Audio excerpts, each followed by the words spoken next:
सवाल आ गया इस पे, can a charge of 8 into 10 to the power 18 coulomb be given to a body? क्या किसी बॉडी को इतना पॉजिटिव चार्ज दिया जा सकता है? अरे वाह, चार्ज में कंडीशन है, कुछ भी अलूल जलूल चार्ज बॉडी एक्सेप्ट नहीं करेगी। क्या इतना चार्ज बॉडी को दे सकते हैं? चलो चेक करें। Q is equals to any, Q की value 8 into 10 to the power 18 coulomb, n नहीं पता, E 1.6 into 10 to the power minus 19 coulomb.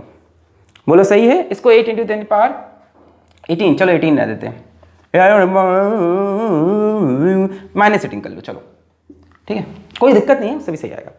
अच्छा यहां से जरा n की वैल्यू निकालते हैं।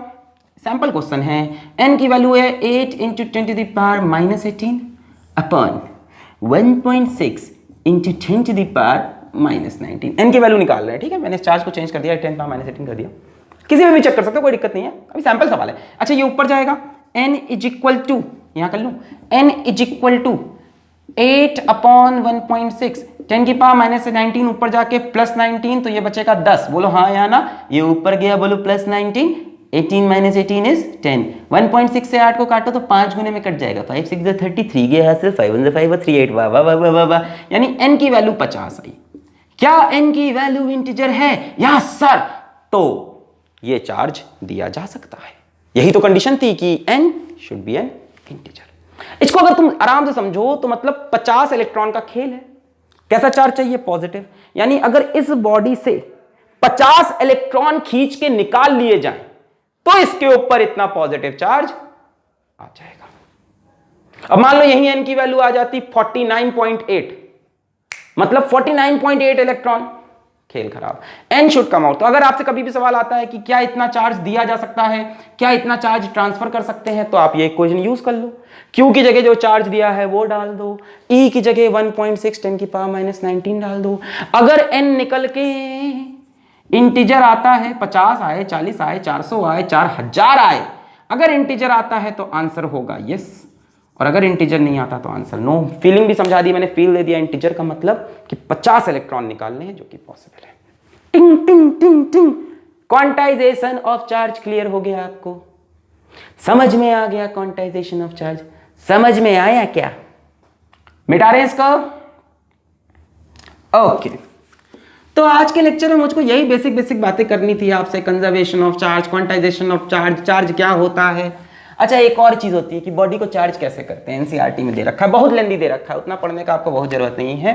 वेज टू चार्ज, 5-10 मिनट का टॉपिक, जल्दी समझ लो कैसे कैसे चार्ज कर सकते हैं। तो सबसे पहला होता है अपना चार्जिंग बाय कंडक्शन रे, चार्जिंग बाय कंडक्शन रे, चार्जिंग बाय कंडक्शन रे। तो कंडक्शन का मतलब होता है direct contact, direct contact, direct contact, सीधा हाथ से हाथ मिलाना। जैसे मान लो यहां पे कोई बॉडी है, इसके ऊपर मान लो नेगेटिव चार्ज है। अच्छा नेगेटिव चार्ज का मतलब नेगेटिव चार्ज का मतलब इसके पास एक्सेस ऑफ इलेक्ट्रॉन है। क्या है? Excess of electron. यहां आप लेके आए एक अनचार्ज्ड बॉडी, अनचार्ज मतलब न्यूट्रल। अच्छा एक बात बताओ, न्यूट्रल बॉडी में कितने इलेक्ट्रॉन होते हैं? 0। न्यूट्रल बॉडी में कोई इलेक्ट्रॉन, न्यूट्रल बॉडी में 0 इलेक्ट्रॉन। न्यूट्रल बॉडी में जितने इलेक्ट्रॉन उतने प्रोटॉन। अरे एटम एटॉमिक स्ट्रक्चर पढ़ा है कि ऐसे ही चले आए? अरे किसी की भी बात कर लो, अपन किसी भी एटम की बात कर लें आपसे, मान लो हाइड्रोजन की बात कर लें, सबसे पहला एटम, तो एक प्रोटॉन एक इलेक्ट्रॉन। अपन किसी भी एटम को, न्यूट्रल एटम कोई भी उठा लो, तुम्हारा जो मन करे, अरे जो मन करे, सोडियम उठा लिया तो सोडियम के पास 11 प्रोटॉन 11 इलेक्ट्रॉन। तो जब भी कोई चीज न्यूट्रल है, कुछ भी उठा लो, तुम्हारा जो मन करे यार, जो भी एटम तुम एटॉमिक स्ट्रक्चर से उठा लो, उसके पास जितने प्रोटॉन उतने इलेक्ट्रॉन, तो इसके पास जितने प्रोटॉन उतने इलेक्ट्रॉन। अनचार्ज, समझ में आ गया? अच्छा ये अनचार्ज बॉडी हम लेके आए, इसको हमने इसके साथ टच कराया,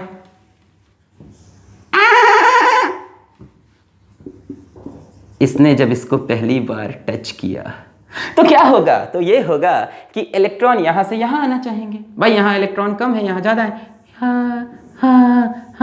इलेक्ट्रॉन यहां से यहां आएंगे। थोड़ी देर बाद हम पाएंगे कि इस पे नेगेटिव चार्ज थोड़ा कम हो गया और इस पे भी थोड़ा सा नेगेटिव चार्ज आ गया। बोलो सही है? बोलो सही है?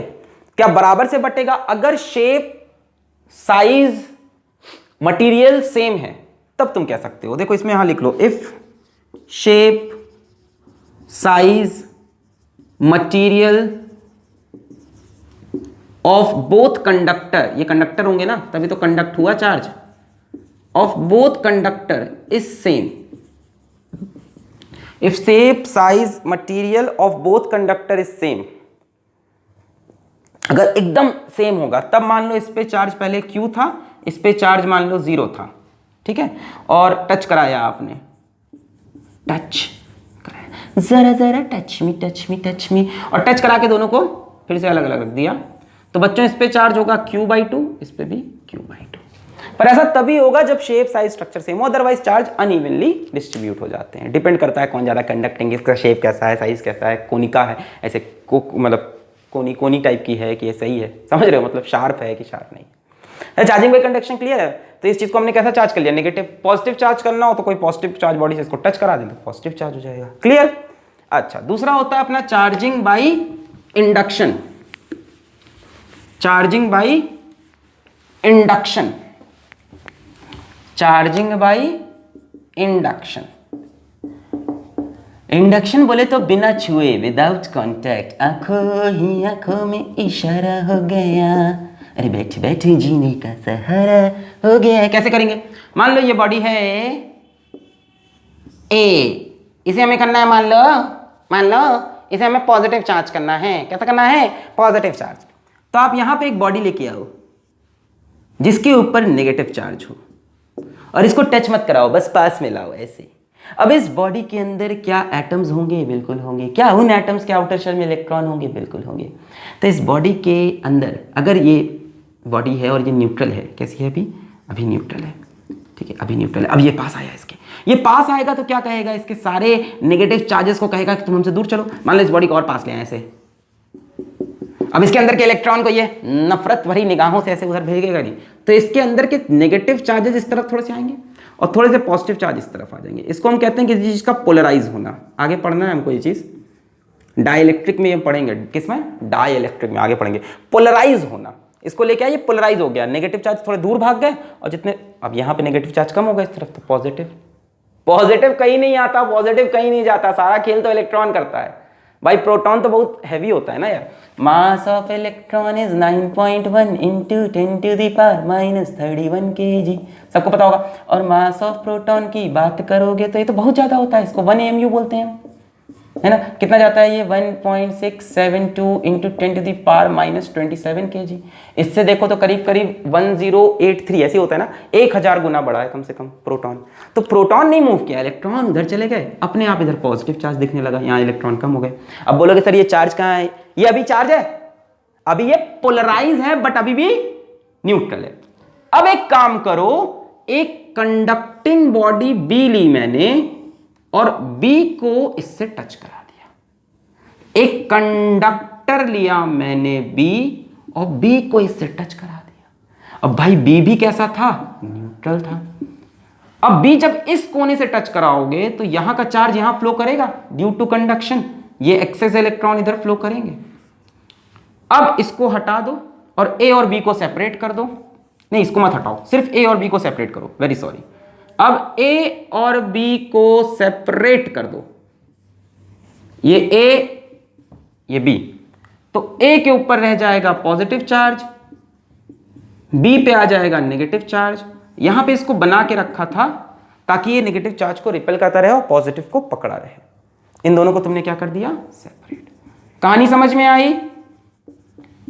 किसी बॉडी को पॉजिटिव चार्ज करना है तो क्या करो, एक नेगेटिव चार्ज बॉडी को लेके आओ, वो क्या करेगा, इसके नेगेटिव चार्ज को रिपेल करके एक कोने में कर देगा, पॉजिटिव इधर आ जाएंगे अपने आप। ए नेगेटिव को देख के ले ले ले ले ले ले ले ले ले, और हम बोलेंगे क्या हो गया, पोलराइज, पर अभी भी ये क्या है, न्यूट्रल है। फिर हमने कहा यार एक काम करते हैं, इसके नेगेटिव चार्जेस को कहीं हम दान दे देते हैं। तो हम एक B कंडक्टर लाए, लाके जैसे पुचुक से चिपका दिया। चिपकते ही इसने कहा लाओ सारे इलेक्ट्रॉन इधर लाओ, और इसको हम पकड़े रहे, इनको हम सेपरेट करने लगे। इसको पकड़े रहे तो नेगेटिव चार्ज को रिपेल करता रहा, पॉजिटिव को पकड़ा रहा। थोड़ी देर बाद A पॉजिटिव चार्ज हो गया, B नेगेटिव चार्ज हो गया। This is the way to charge a body by induction. अगर मैं आपसे पूछूं कि A को नेगेटिव चार्ज कैसे करोगे, तो यहां पे तुम क्या लेके आओगे, पॉजिटिव चार्ज। तब इधर नेगेटिव आएगा, उधर पॉजिटिव, पॉजिटिव फ्लो कर जाएगा नेगेटिव। क्लियर है, क्लियर है। जो हमारा नियर एंड होता है उस पे अपोजिट चार्ज आता है, जो फार्दर एंड होता है उस पे सिमिलर चार्ज आता है। ये चीज मैग्नेटिज्म में भी होगी, सुन लो। जो नियर एंड आता है उस पे अपोजिट पोलैरिटी, जो फार्दर एंड आता है उस पे सेम पोलैरिटी। क्लियर है, क्लियर है? इसको करने का किताब में एक और तरीका बना रहता है, ऐसे किताब में ऐसे बनाया रहता है, इसमें ज़्यादा टाइम नहीं देना अपने को, बहुत डिटेल में इसमें घुसना नहीं है, तो ये सवाल आते नहीं है। जैसे एक तरह ऐसे बनाया जाता है, मान लो यहाँ पे एक इंगम बिंगा डिंगा रे, एक बॉडी ए है, वही ए को मान लो तुम्हें इस बार नेगेटिव चार्ज करना है, तो तुम यहाँ पे क्या लेके आओगे, एक बॉडी लेके आओगे जिसके ऊपर पॉजिटिव चार्ज है। वो क्या करेगा, ए के इलेक्ट्रॉन को इधर खींच लेगा, इस तरफ ए का सारा पॉजिटिव चार्ज दिखने लगेगा। ठीक है ठीक है ठीक है ठीक है, ए पोलराइज हो गया। अब बी बॉडी की नहीं यूज करनी है हमें, इस बार बी बॉडी नहीं यूज करनी है, तो हम क्या करेंगे, ए के इस एंड को अर्थ कर देंगे, अर्थिंग कर देंगे। अर्थ भाई क्या होता है, अर्थ है ओशियन ऑफ इलेक्ट्रॉन, ये सागर है इलेक्ट्रॉन का। अब अर्थ क्या करेगा, इस एंड पे कहेगा अरे बेटा तुम्हारे पास पॉजिटिव चार्ज है, कोई बात नहीं बच्चा, मैं धरती माता हूं, मैं तुम्हें इलेक्ट्रॉन दूंगी, और इस तरफ इलेक्ट्रॉन फ्लो करा देगा, इस तरफ के चार्ज को खत्म कर देगा। इस बॉडी को पकड़े रहो ताकि ये पॉजिटिव चार्ज को रिपेल करता रहे, और इस पे इलेक्ट्रॉन आता जाएगा, मतलब ये पोर्शन न्यूट्रल होता जाएगा, और इधर से तो ये नेगेटिव हो ही चुका है, थोड़ी देर बाद आप देखोगे ये बॉडी नेगेटिवली चार्ज हो गई। तो एक तरीका अर्थिंग करने का भी है, अर्थ कर दो इस तरफ के चार्ज की, क्लियर है, पर इसको पकड़े रहना ताकि वो पॉजिटिव को रिपेल करो, नेगेटिव को इधर खींचे रहे। तो ये था चार्जिंग बाय इंडक्शन, आंखों ही आंखों में इशारा हो गया, विदाउट कॉन्टैक्ट। तीसरा तरीका होता है charging by friction. Charging by friction, charging by friction का इस्तेमाल हम ज्यादातर करते हैं इंसुलेटर्स में, कंडक्शन और इंडक्शन दोनों कंडक्शन में थे, फ्रिक्शन का ज्यादातर इस्तेमाल हम करते हैं इंसुलेटर्स में, है ना। अब बोलोगे सर ये कहाँ होता है, ये कहाँ होता है, मान लो हम दो बाजी के बच्चे आपस में रब कर दें, ऐसे गड़ गड़ गड़ गड़ गड़ गड़ गड़ गड़ गड़ गड़ गड़, अच्छा रब करोगे तो क्या होगा, कुछ इलेक्ट्रॉन इधर उधर छटक के गिर जाएगा क्या बताया है जरा आपने, ऐसा तो कभी कोई बताता ही नहीं, ऐसे छटक के इलेक्ट्रॉन ऐसे गिर जाएगा घिसते घिसते, है ना। एक्चुअल में यही होगा, एक्चुअल में क्या होगा, रब करने से तुम क्या दोगे, काइनेटिक एनर्जी, जम जम जम जम जम, उससे क्या बनेगी, अरे यही होगा, ये फिजिक्स है भाई, सब दिखेगा।